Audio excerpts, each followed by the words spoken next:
Il est 18h38 dans RTL Soir, votre deuxième invité, Marc-Olivier Fogiel. Deuxième invité d'RTL Soir, puisqu'ils sont deux. C'est l'un des plus grands scandales sanitaires et la justice n'est toujours pas passée. L'amiante, maître Éric Dupond-Moretti, accompagné de Michel Parigot, vice-président de l'Association nationale des victimes de l'amiante. Bonsoir à tous les deux. Bonsoir maître. Bonsoir monsieur Fogiel. Bonsoir monsieur Parigot. Bonsoir. 20 ans après le début des procédures contre l'amiante, 20 ans après son interdiction officielle, Michel Parigot, vous avez donc décidé de confier les dossiers de la fac de Jussieu et de la Normède à Dunkerque à maître Dupond-Moretti, ténor du barreau, personnage médiatique. Pourquoi il fallait que les choses bougent enfin ? Oui, il faudrait vraiment que ça bouge parce que ça fait quand même maintenant 20 ans que les plaintes ont été déposées. Enfin, il faut imaginer ce que ça signifie. Pour les victimes, bien sûr, qui toutes disparaissent, mais aussi pour les responsables. C'est-à-dire qu'à la fin, on ne va plus avoir personne à juger, alors qu'on est quand même devant la plus grande catastrophe sanitaire en France. 3000 décès par an, à terme, il y aura peut-être 100 000 morts en France. Maître Dupond-Moretti, vous avez tout de suite accepté de reprendre ces dossiers pour tenter que justice passe ? Oui, bien sûr. Il y a 20 ans d'instruction, 0 responsable, 0 condamnation. 10 morts chaque jour et 100 000 morts déjà. 27 dossiers amiante instruits au pôle de santé publique de Paris, dont les plus emblématiques, celui de la société Eternit, premier producteur français d'amiante ciment, de la tour Montparnasse, de l'usine de Condé-sur-Noireau, et puis donc des anciens chantiers navals de la Normède à Dunkerque et du campus de Jussieu.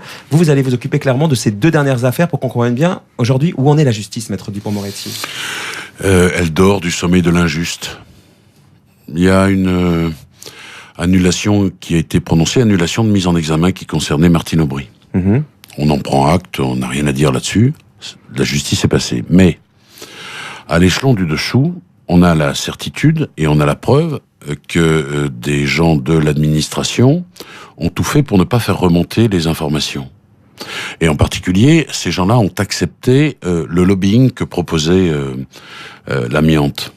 C'est qui ces gens-là, concrètement ? Quel est leur profil ? Ces gens qui ont accepté finalement de bloquer les procédures. Ce sont des gens qui étaient fonctionnaires et qui ont préféré les intérêts privés aux intérêts publics. Et nous voulons qu'ils soient entendus par un juge.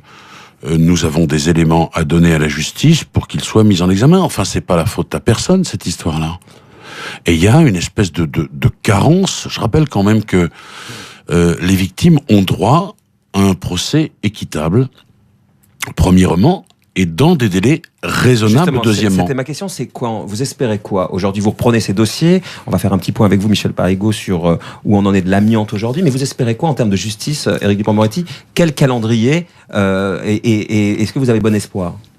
C'est la bonne question. Il y a d'abord une audience qui doit être fixée devant la chambre de l'instruction de la Cour d'appel de Paris, qui ne l'est pas depuis des années.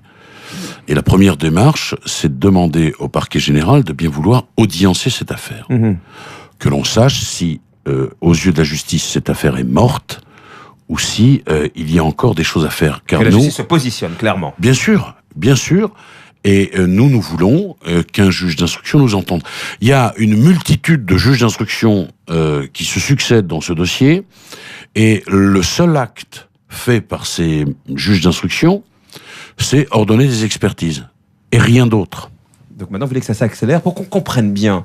Vous voulez démontrer que l'on connaissait bien les dangers de l'amiante sur la santé dès les années 60, mais donc que les industriels et que les hauts fonctionnaires ont caché ces risques pour des raisons de business. C'est ça le cœur du sujet. J'ai bien compris, Michel Parigot. C'est effectivement le cœur du sujet. C'est-à-dire qu'on a eu une opération de lobbying qui a été extrêmement efficace et donc c'était organisé bien sûr par les industriels, mais ils ont réussi à emmener avec eux les scientifiques et les responsables des administrations qui, au lieu de défendre la santé publique, de défendre les travailleurs qui étaient au contact de l'amiante, ont défendu l'intérêt des industriels et n'ont pris strictement aucune mesure de protection alors qu'ils connaissaient parfaitement les risques et qu'ils savaient les mesures qu'il fallait prendre. Et on a dans le dossier tous les éléments pour ça. Donc il n'y a absolument aucune raison que ce dossier n'avance pas.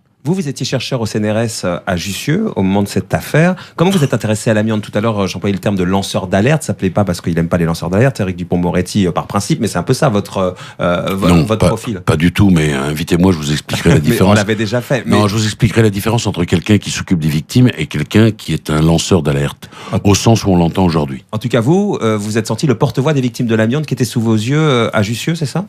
C'est-à-dire qu'un jour, c'était en 1994, en septembre 1994, on a appris qu'il y avait des maladies professionnelles liées à l'amiante sur le campus. Ce qu'on ne savait pas, il y avait des malades et on ne le savait pas.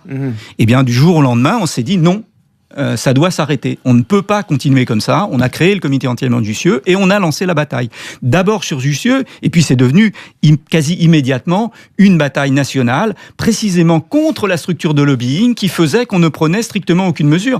Et en pratiquement un an et demi, on a pris des mesures, c'est-à-dire qu'il y a eu des mesures de protection des travailleurs, il y a eu l'interdiction de l'amiante. C'est ça, parce qu'en 97, le président Chirac a interdit l'amiante. En 2003, il y a eu ce pôle judiciaire de santé publique qui est créé. La lutte contre l'amiante a été lancée bien avant, en 94. Il y a eu donc une espèce de prise de conscience, mais la justice, elle, ne passe pas. Il y a une sorte de décalage comme ça.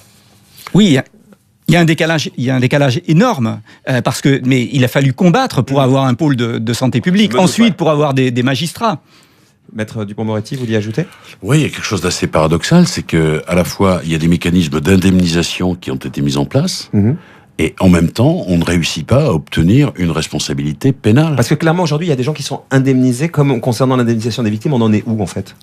Concernant l'indemnisation, on a obtenu le fait que toute victime de l'amiante puisse être indemnisée. Donc là, on n'a plus de difficultés. Mais la question des responsabilités pour les victimes, c'est extrêmement important. C'est important parce que c'est pas quelque chose, c'est pas la faute à personne. Il y a des responsables. Et aujourd'hui, on en est où de l'amiante aujourd'hui en France? Donc interdite, mais vous dites que des millions de tonnes de matériaux contiennent encore aujourd'hui de l'amiante en France? Il y a encore de l'amiante dans énormément de bâtiments. Donc l'amiante n'est pas un problème du passé parce qu'il y a des victimes, 3000 décès par an, mais aussi parce qu'il y a de l'amiante dans les bâtiments et qu'il faudra retirer. On a commencé, mais on est très très loin du bout du problème. On est encore plusieurs décennies. Et très en retard par rapport aux autres pays?